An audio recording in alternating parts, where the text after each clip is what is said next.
Hey guys, Stream here again. This is going to be what if Isagi was the ultimate player. Because in this one, Isagi is going to be probably one of the best players, I guess, in sports anime history. At least if it's about soccer, but I don't know many anime about soccer or manga about soccer, besides Blue Lock. But Isagi would basically be one of the peak players. Now, even before he gets into Blue Lock, Isagi is already considered one of the best players in the country. So, yeah. Isagi compared to someone like Itoshi Sai, or I'm gonna say Sai. He's already considered someone superior to him, and probably one of the best players to come out of Japan ever. But the thing is, he prefers his privacy, so no one really knows what he looks like. All they really know is just his first name, and I guess his last name, quote unquote, would be Isagi, despite everyone calling him Isagi. But yeah, so everyone really only knows his first name. And he prefers to keep it that way, so yeah. Now Isagi struggles something basically just that he's so good that people prefer only him to play. It's the point where he's forced to basically learn how to do every little thing on the field, despite him not wanting to. He wants a team that's able to function with him properly. They don't have to be as good as him, but he wants them to be strong enough to actually fend for themselves. Because otherwise, it's just like him babysitting a bunch of kids. It's always him scoring, always him defending, always him shooting, it's always him doing every little thing, despite playing goalie. Except playing goalie, which he occasionally did do, but still. So yeah, now I'm going to give some examples of just what Isagi is like before he gets to Blue Lock.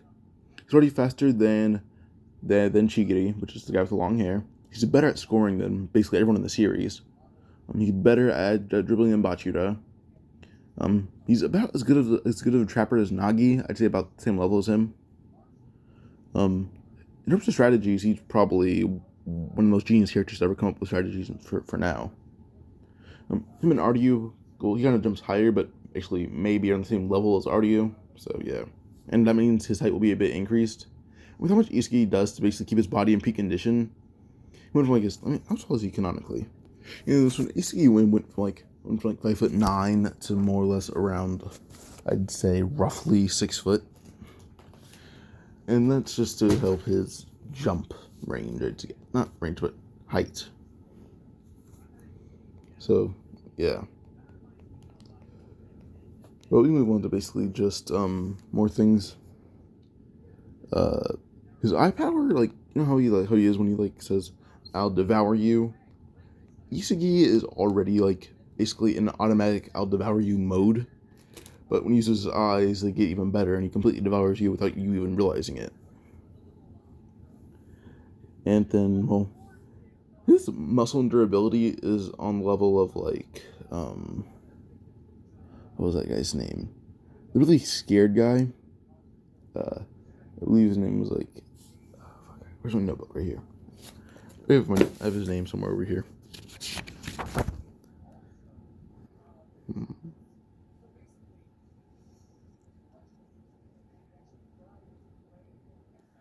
Tokimitsu, that guy. So he's better muscle mass than Tokimitsu, Kunigami, Bero. He has better muscle mass than all of them. So yeah, this man's a tank. And then, well, he's also able to adapt to most situations. That's why he's able to play basically all positions, even goalie. But he doesn't. The worst position he's bad at is goalie. And then, well, most thing that everyone finds shocking about him, if you've seen him play in person, one person found it most shocking, which was Oliver. He's from the U20 team. Isagi's defense rivals him. So he's a good defender. But in this one, also, by the way, forgot to mention this. Zero helped me with this what if, just notes and what I could do better, or just what I should have Isagi do. And he had a point, so he'll be playing as a midfielder. So yeah, I haven't fucking learned anything about soccer in a long time. So if I mess up anything, my bad. But yeah, so before Isagi goes Blue Lock, he plays that game. He passes it to this one guy. Isagi's able to dash around everyone, but trying to basically just make sure everyone keeps their eyes on him so his teammates open to score. Eventually, Isagi actually gets the ball past him, despite him having everyone on him. He's able to blitz past everyone and kick the ball into the goal. And Isagi, well, in this game, he does still cry, but he cries to the fact that it's a lot of pressure for him to keep getting this pressure put on him. Because Isagi wants a team that's capable of playing alongside him, not him playing for them. Isagi basically feels like a babysitter and nothing more than that. He wants to be more than that. That's why he actually goes to Blue Block. In this game, there's one man there, Ego. He was there because he wanted to scout Isagi for Blue Lock. Eventually, when Isagi's walking home, Ego approaches Isagi about Blue Lock, and Isagi hears about everything. He's like, "Oh well, kind of want everything to be the same until Blue Lock if my name's revealed." And Ego's like, well, people will only know your first name, not your last name. You can kind of pass as who you are, but I'll be upping your score a bit. Not to number 1 or anything or top 10. I'll have you like the average score." And using the 25 people that got eliminated in canon, then actually using Isagi's skill in quote unquote hiding, you go from being like dead last tweet, which is 275, going all the way up to around 130, which would show he's better than everyone in the room, but he's still pretty average compared to everyone there. Well, not average, but he's like in the middle. He's not too bad, but he's not too good, is what people think at least. But eventually with this, well, Ego does head a Blue Lock, and Ego had promised Isagi to basically find teammates that are worthy of playing alongside him. And I think that'd be a very ego-centric thing to do. So yeah, pause real quick. So eventually, we just kind of go to like Isagi arriving at Blue Lock before anyone. When Isagi arrives there before anyone, well, it's just so he can scout out what room he wants and scout out everyone in there. He's kind of in the room with Ego and that one lady, for her name. She's kind of used like fan service, like covers and everything. She's top tier, by the way. She's good. But yeah, so basically, we would have just Ego say that one reason he's having Blue Lock is because he's not a striker that can stand on the pitch with Isagi, and people with many other talents that can stand alongside Isagi as well. They don't have to be better than him, but they have to be someone he doesn't need to babysit, basically. If I say that a lot, I'm trying to basically just get the whole image across. Sorry about that. But yeah.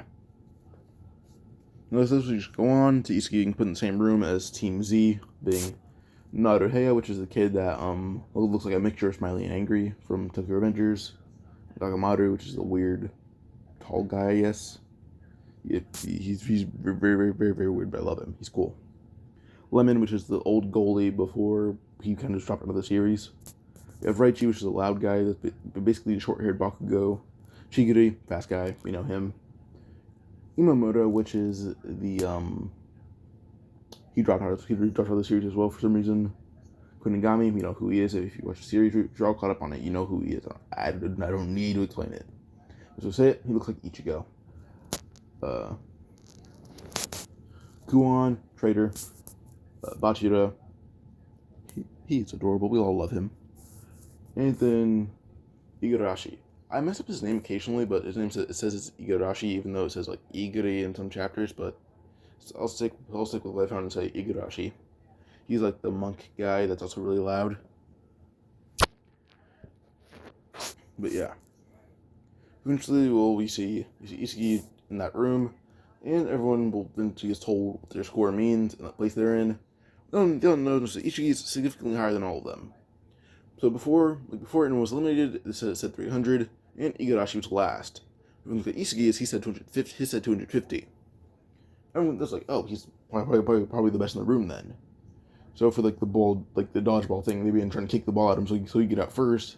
Isagi just dodges the ball like it's nothing. Eventually he's flying at him by Ryosuke Kira, and Isagi is basically able to just put his foot in the air and kick it back at double the speed, hitting Ryosuke right in the chest. And, well, Ego happened to say the thing ended right as the ball hit him. And the door opened, sending Ryosuke flying out, with his stuff happening to be waiting outside for him.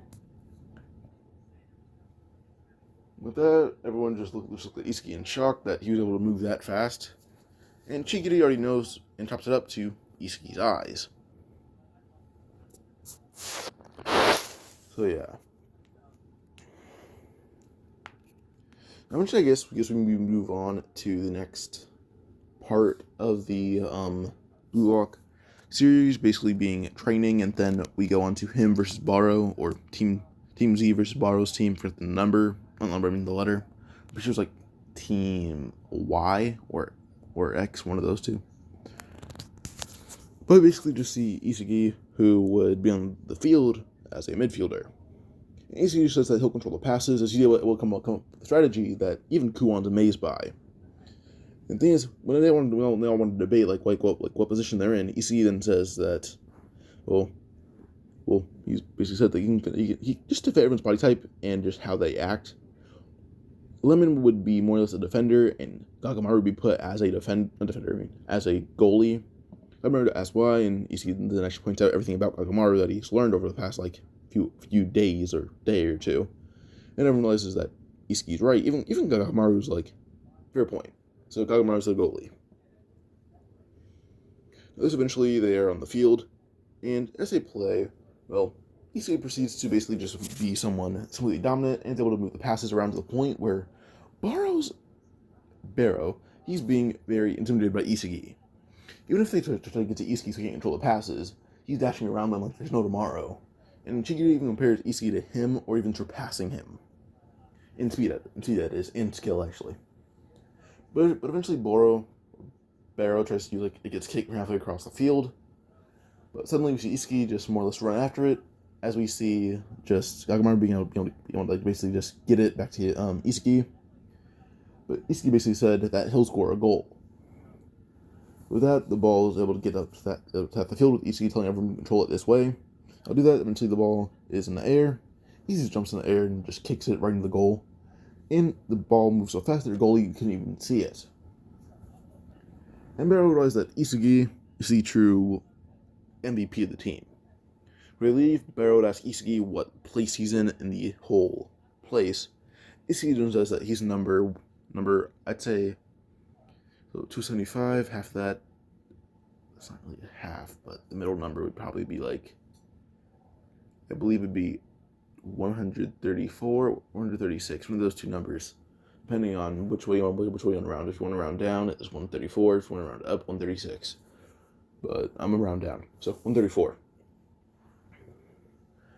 But yeah. So this Barrow just basically found Isagi as an overwhelming force, and Isagi traumatized Barrow with his performance, because Isagi proved to basically just control the ball in every which way. And if he said he wanted to score, he would score. Isagi had one goal. Everyone else on his team had at least, the ones that had basically goals would be Kunigami, Raichi, Igarashi, and Bashira. So Isagi, Raichi, Igarashi, Kunigami. I guess the last one could be Elsa. I'll say Bachira's the last goal. So yeah, they accumulates the 5 points, and they won 5-0. So yeah. And the way I put in my notes is basically Barrow found Isagi is a traumatizing force to come up against. So yeah. So eventually they go into their locker room, and they won in the first half. They won. It's the point where Ego gives Barrow the option to drop out or just leave the game, because Ego wants to keep it going to see what Isagi will do. He will get up by another 5, or if Barrow's team will increase. But Barrow's team wants to see if they can go again, or just try to see what they can do, because they know how to move now. But now Isagi recommends that they all let his team show their weapons, or tell them what their weapons are. With this, basically, they also say their canonic weapons. But then we see Chigiri doesn't say anything, and then they ask Isagi what his weapon is, besides passing and strategy. Isagi even says only reason he's good at strategy and passing is because his weapon is all of their abilities. His eyes he's really good with his eyes. His durability is out of this world. He just goes over everything, and it's true. He's only good at all this because he has all their same abilities. But now that he knows which one has the best abilities, he knows how they can work. So this is basically the game starts again. Second quarter, and the ones that goals previously would be, the ones that now get goals again, not again, but now for the fifth second part would be Naruheya, Lemon, Chigiri. Raichi, Chigiri, Kunigami, Bachira. So Chigiri didn't get a goal last time. It was only the other, But Naruheya, Lemon, Chigiri, Imamura. So 1, 2, 3, 4. This person that would need a goal would be Kuon. So yeah, that's 5. Everyone on the team has at least 1 goal. So yeah. Now this just amazes Ego that he's able to do this, that he's able to just make it so everyone on the team has at least 1 goal. Eventually they keep going, and we just move on to basically just, I guess, their dinner. Everyone gets at least some decent food that isn't natto or natto. Isagi gets basically all the gifts he wants because he's Isagi. Yeah, but Ego has to do on the sly because he favored Isagi over everyone there. He doesn't Isagi try to be the one that'll bring Japan greater fame in terms of being a professional player. So yeah, now the next fight, I guess not next fight, but the next match they're part of is going to be versus Nico's team. It's Nico and what was his name? Nico and Okawa. Those two. The guy where Nico's the guy with his hair over his face. So yeah, this match starts. And basically just Isagi who's dominating the whole entire thing. Isagi's his strategy and his, I guess, his dominant force. He drive the ball around, and eventually his passes are able to basically keep getting everyone points. But he himself needs at least 1 point a game. Yep, in first quarter, I guess not first quarter, but first half they keep winning. But then Ego actually wants to see what they can do second half, and then, yeah. So Team Z usually won that. And, well, Isagi eventually through the game's able to tell that Chigiri is someone with speed. He does that when everyone else is kind of eating and Chigiri's kind of behind. Isagi reveals to Chigiri's oh, how do you know that? Isagi says just the way your legs are built. Plus, you have a scar on your leg, which could prove that that's why you're so slow. Is you don't want to open up the wound or make it worse. Chigiri kind of just tells Isagi his whole thing, and Isagi then says that he wants to actually train with Chigiri, but only on endurance and running a bit faster than normal. It's okay, just only speed up a bit, and I slowed down running, I guess. So, and Isagi says that's basically it. Yes, we're not slow right now, but we're going to speed that up a bit, and that will make your full speed a lot faster. So Chigiri accepts that. So with this, we can basically just go on, and Isagi's team remains in first place, or not in first place, but undefeated, with Isagi being still 134th place. Everyone else moves up in rankings, just not Isagi. So the next thing would be the Wanama brothers, which is the one over-eccentric brother and the one angry brother. It's those two. And, well, Isagi doesn't notice the skill of them as a duo. And Isagi actually does get fired up by them, because he actually sees that they work together perfectly. Isagi's team hasn't really been them working together, but more or less Isagi just making sure they score, then he'll score himself. It's more or less still kind of him babysitting, but they do their own thing at the same time. The strong personalities kind of make sure he doesn't babysit, which he does appreciate. It's just the way he does it makes it feel the same way. But the way he sees a true team acting, or at least not a true team, but this duo acting as a team together, makes him a bit upset, but also fired up. Isagi then nods to Chigiri and tells his team that him and Chigiri will score all the goals this game. All he needs to do is support them. His team agrees with this. That's the game starts, and Isagi and Chigiri are off. But Kuon is still a traitor. I'm going to say that right now. He's still a traitor. So with this, we basically see Chigiri and Isagi basically controlling the whole game in the palm of their hands. On the soles of their feet, whatever. Eventually, it's time for the half to end. And, well, Chigiri is kind of psyched out a bit by his leg, because the brother's taking advantage of that by basically mentioning it and scaring him. So she does slow down a few goals, and led to the brother scoring at least 1 goal. Now, Isagi did mention one thing that's kind of interesting, is saying that there's no way they should know all this unless they have a traitor. And the 13 is a traitor. He used everyone, but Isagi points out it's Kuon, saying Kuon's the only one that doesn't show up at dinner, and whenever he is, he's usually near teams that aren't ours. I'm betting he sold us out to them. Everyone hears this, they immediately realize that it's probably true, and Kuon does say, fine, it's true. How do you guys not know who he is? He's only here to make us look bad, and I want him to basically disappear. Because, well, not him. I want him to be known as a failure. He's only here to make us look bad because he's an elite soccer player, supposedly the best in the country. When he hears that, they're shocked. But now Isagi basically says that Kuon is just jealous, and Isagi isn't trying to show off or make it look like a failure. He's here searching for a team that's worthy of running with him on the pitch that he doesn't have to babysit. But everyone, when Isagi says that, they realize that that's what he's been doing the whole time, is babysitting them. They didn't realize it. Now they think he didn't realize it either. Kinda did though, so yeah.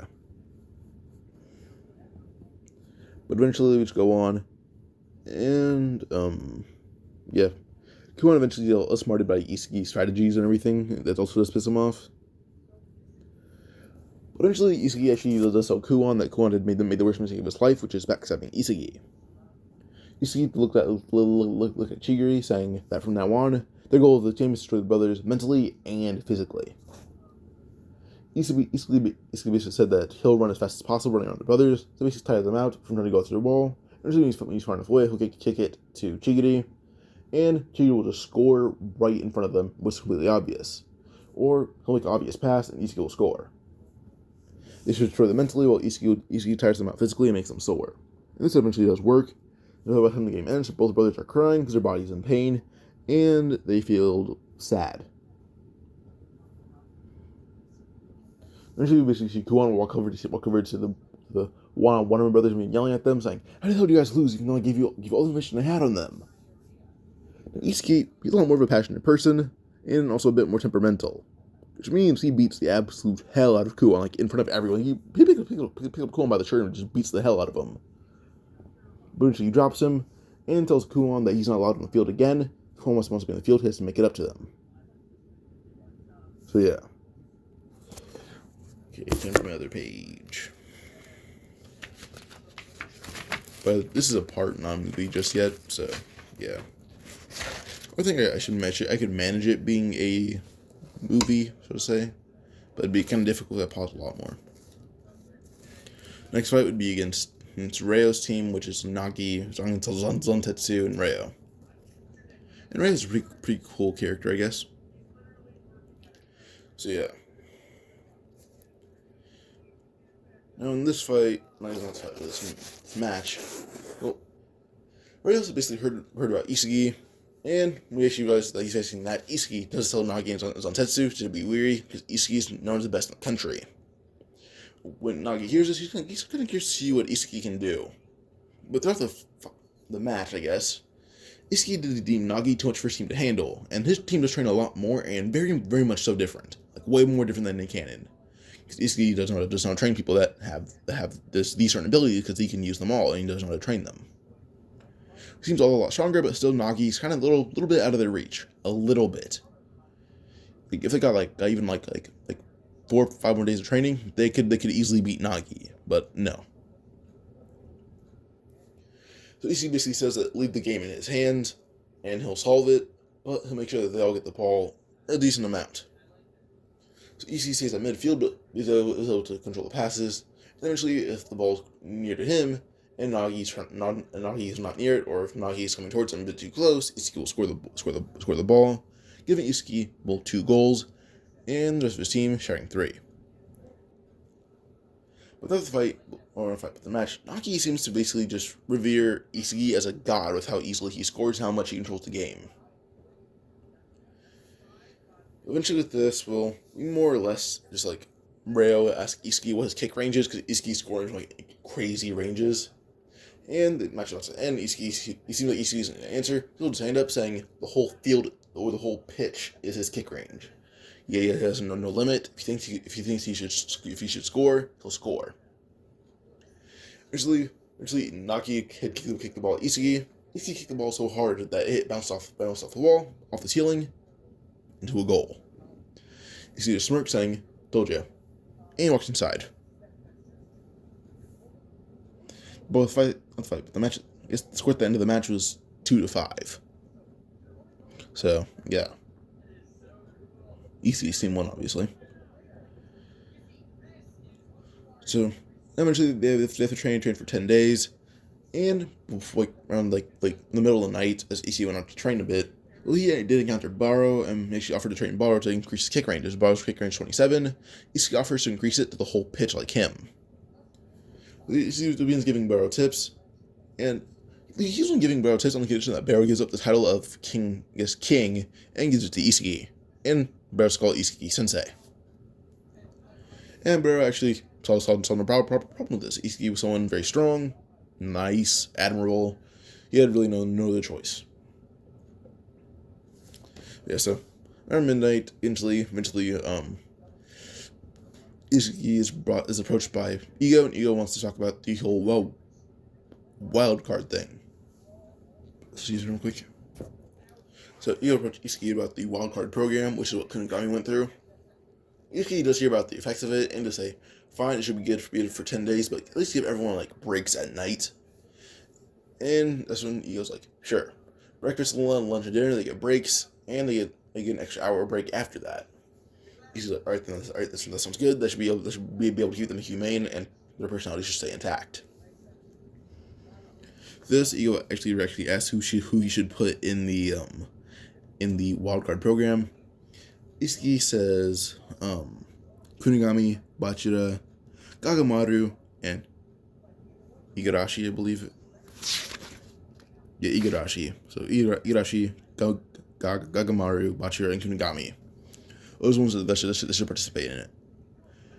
Ego would nod and bring those 2 out in the middle of the night, not 4 in the middle of the night, and put them in the wildcard program.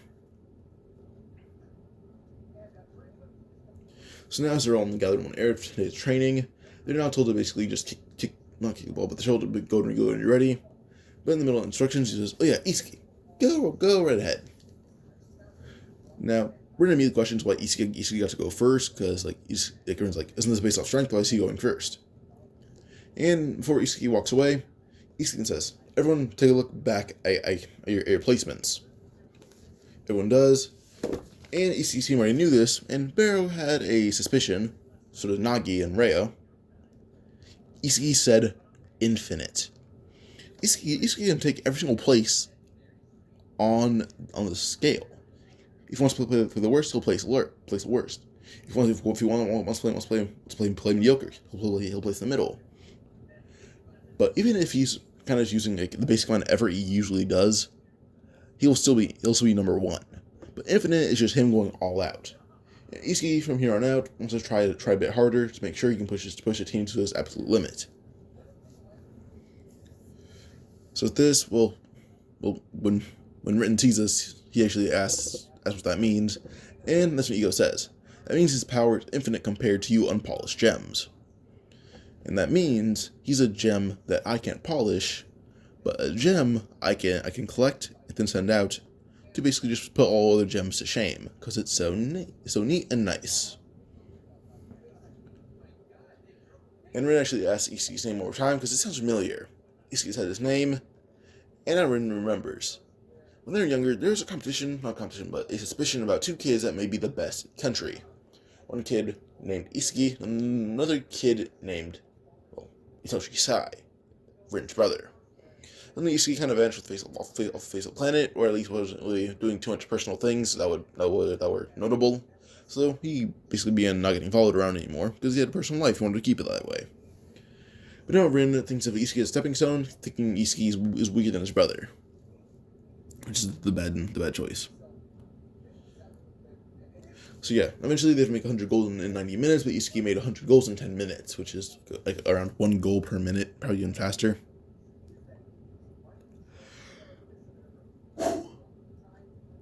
So basically just go on to the teams being formed, which is going to be Isagi, Nagi, and Bachira. Same team. Actually, I'm pretty sure the same team as in canon. Eventually most of their fights proceeded with them winning up until they get to the first fight between Rin, Aryu, and Tokimitsu. Now, Aryu and Tokimitsu are very nervous while Rin is kind of upset. Then when the match starts, Isagi is kind of just playing around, and just toying with it with his opponents. But eventually, his ball went in the air due to Despacho juggling things in the air. We see Artie try to jump up, hoping he can get it, but we see Isagi jump up a little bit higher, kick it back down to the ground for Nagi, who's able to basically score it immediately.